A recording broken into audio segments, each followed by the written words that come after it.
ژورنالیست توجیک شروان عمریدین خبر داد که هیچ باور نکرده است که باز یک پزشک توجیک را در روسیه از دست دادیم. این پزشک زبیدالله نوروف است که در سن 34 ما را ترک کرد. صد دریغ که امدیه هم انسان خاکسار و دانشمند زبیدالله نوروف نیز رو بر نقاب خاک کشید و با این جوان بی‌بقا ویدو گفت. شروان عمریدین درباره سبب‌های مرگ طبیب توجیک در چنین سن جوان چیزی نگفته است، ولی بنا به اطلاع دریافتی پایگاه خبری بامداد، زبیدالله نوروف روز 15 ایون در شهر مسکو در پی یک مناقشه عائلوی خود را به دار آویخته است.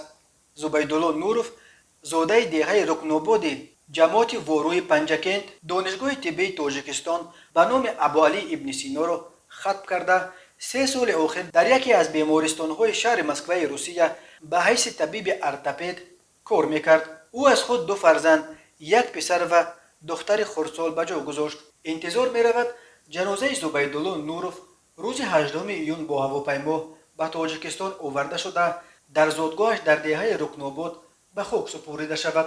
از اول سال 2020 این الکی سومین زاده تنها دهه رکناباد است که در ملک غربت و تنها در شهر مسکو پایتخت روسیه جان سپردند. روز 20 ینور سال جاری ژورنالیست دانیار مسیحویف در مسکو در زیر چرخ ماشین به هلاکت رسید. او همگی 40 سال داشت. رشته فاکولته ژورنالیستیکای دانشگاه ملی تاجیکستان و سابق استاد کافدرای تلویزیون و رادیوشنوایی رشته ژورنالیستیکا 10 سال آخر به روسیه به مهاجرت کاری میرفت و در مسکو به پختن آش یک به یک پنجکند مشغول بود. از دانیار مسیحویف 4 فرزند، یک دختر و 3 پسر باقی ماند.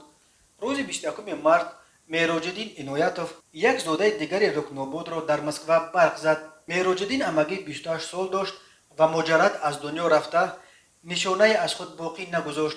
مهراج‌الدین عنایتوف ختم کرده دانشگاه آموزگاری تاجیکستان در شهر پنجکند بود، ولی طول 5 سال آخر کوی مردکاری را در روسیه پیشه گرفته بود.